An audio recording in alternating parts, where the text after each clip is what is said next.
The date is October 25, 1944. The sun has not yet risen over the Philippine Sea.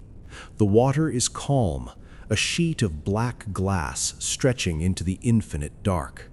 To the east, off the coast of the island of Samar, a small American task unit known as Taffy 3 is beginning its morning routine. The sailors are tired. They have been supporting the invasion of Leyte for days, shelling beaches and hunting submarines. They are not a battle fleet. They are a support unit.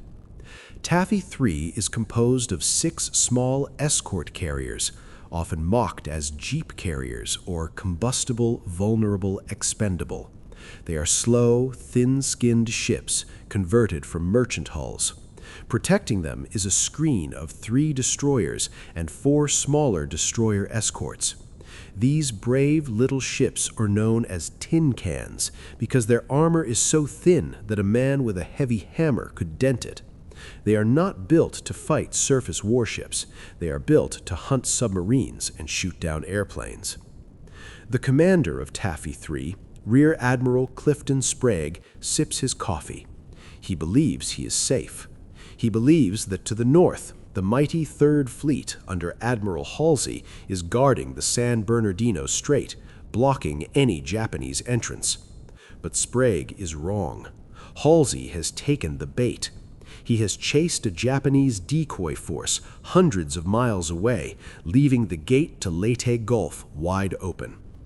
At 6:45 a.m., a lookout on the Taffy 3 ships spots something on the horizon. Anti-aircraft fire?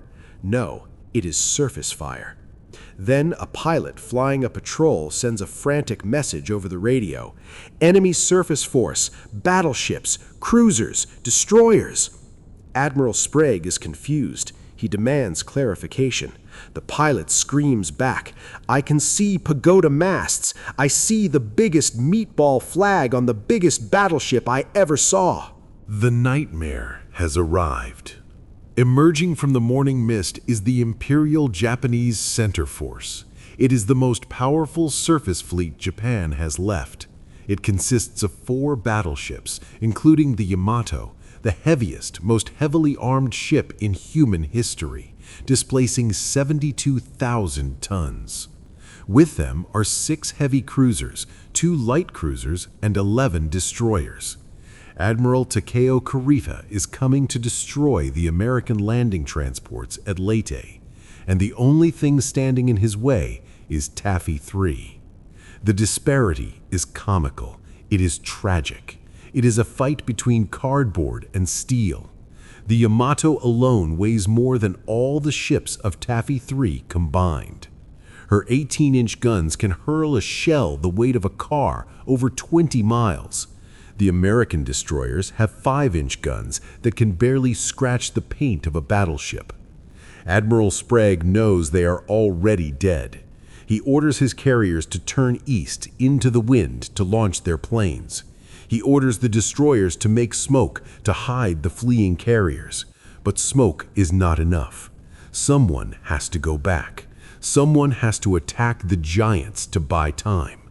On the bridge of the destroyer USS Johnston, Commander Ernest Evans, a man of Cherokee heritage, does not wait for orders. He sees the Japanese fleet. He knows the physics of the situation. He turns to his crew and says over the intercom, "A large Japanese fleet has been contacted. They are 15 miles away and headed in our direction. They are believed to be 4 battleships, 8 cruisers, and a number of destroyers. This will be a fight against overwhelming odds from which survival cannot be expected. We will do what damage we can." The Johnston turns hard. She turns toward the enemy. A single 2,000-ton destroyer charging into the teeth of the entire Japanese Navy. She zigzags through the water, chasing the splashes of enemy shells. Columns of water, dyed distinct colors by the Japanese dye markers, purple, yellow, green, erupt around the tiny ship. It looks like a garden of death. Evans waits. He needs to get close. At 10,000 yards, he unleashes his torpedoes. He fires a spread of 10. They run true. One slams into the heavy cruiser Kumano, blowing its bow off. The Japanese formation is disrupted. But now, the giant wakes up. The Johnston is hit. A 14-inch shell tears through her machinery space. Her speed drops. Her power fails. But Evans does not stop. He stands on the fantail, shouting orders through an open hatch because the bridge is destroyed. He fights on. Seeing the Johnston's bravery, the other tin cans join the suicide charge. The USS Hull and the USS Heermann throttle up and dive into the smoke. They are lost in a forest of splashing shells. The Heermann engages the battleship Haruna, then the massive Yamato herself, firing her small guns at the battleship's bridges, trying to blind them. It is madness. It is glory. Then there is the USS Samuel B. Roberts. She is not even a destroyer. She is a destroyer escort. She is slower and smaller than the others. Her captain, Lieutenant Commander Robert Copeland, tells his men over the loudspeaker, "This will be a fight against overwhelming odds." The Samuel B. Roberts charges the heavy cruiser Chokai. She gets so close that the Japanese guns cannot depress low enough to hit her. She fires her 5-inch guns like a machine gun, expending over 600 rounds in an hour, tearing apart the superstructure of the cruiser. She is fighting like a battleship. While the surface ships are sacrificing themselves, the sky is filled with desperation. The planes from the Taffy 3 carriers have launched. These are not dive bombers loaded with armor-piercing bombs. These are Wildcats and Avengers armed for anti-submarine warfare. They have depth charges. They have small rockets. Some have nothing at all. But the pilots attack anyway. They dive on the Japanese battleships. They drop depth charges on the decks of cruisers. When they run out of ammunition, they make dry runs, diving at the ships just to force them to turn and break formation. They fly into the flak again and again, bluffing with empty guns to save their friends on the water below. The battle rages for 2 hours. It is a chaotic, swirling melee. The smoke is so thick that ships appear and disappear like ghosts. The Hull is surrounded by battleships.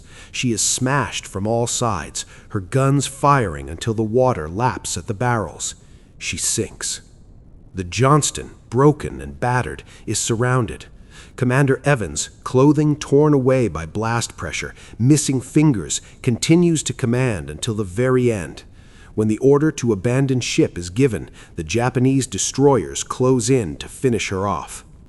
As the Johnston slips beneath the waves, a Japanese captain is seen on the bridge of his destroyer. He is not cheering. He is standing at attention, saluting the sinking American ship. He honors the enemy who fought like a demon. The Samuel B. Roberts takes a massive hit. A hole the size of a garage is blown in her side. She sinks, earning the name the destroyer escort that fought like a battleship. Admiral Sprague watches from his carrier. He expects the final blow. The Japanese are closing in. Their guns are finding the range of the carriers. Escape is impossible. And then the impossible happens. Admiral Kurita, on the bridge of the Yamato, is confused. The ferocity of the American defense has convinced him that he is not fighting a small escort unit. He believes he has stumbled upon the main American carrier fleet. He sees the aggressive destroyers and thinks they are cruisers. He sees the swarms of planes and thinks he is walking into a trap. He has lost 2 cruisers. His fleet is scattered. His nerve fails him. At 9:11 a.m., Kurita gives the order, "Cease fire. Assemble north." On the American ships, the sailors cannot believe their eyes. The Japanese giants, on the verge of total victory, are turning around. They are retreating. The tin can sailors, through sheer aggression and sacrifice, have bluffed the most powerful fleet in the Japanese Navy. They have saved the landing force at Leyte. But the ordeal is not over. As the Japanese fleet disappears over the horizon, a low drone is heard from the sky. This is not a standard air raid. These planes are not dropping bombs. They are diving intentionally into the ships. It is the debut of the kamikaze, the divine wind. One after another, Japanese Zeros crash into the carriers. The USS St. Lo is struck. The plane punches through the flight deck and explodes in the hangar below. The ship is consumed by an inferno and sinks in 30 minutes. It is a terrifying glimpse of the future of the war. In the aftermath, the ocean is quiet again. The water is littered with oil, debris, and the bodies of hundreds of American sailors. Taffy 3 lost 2 destroyers, 1 destroyer escort, and 2 escort carriers. Over 1,000 Americans were killed. But they had inflicted heavy losses on a superior enemy. They had sunk 3 Japanese heavy cruisers and damaged 3 others. The battle off Samar stands as one of the greatest last stands in naval history. It was a battle where the math said defeat, but the spirit said attack. It was the day the U.S. Navy's smallest ships stood toe-to-toe with the Yamato and made her blink. It was a victory bought not with heavy armor or big guns, but with the blood of men like Ernest Evans, who knew survival was not expected, but fought anyway.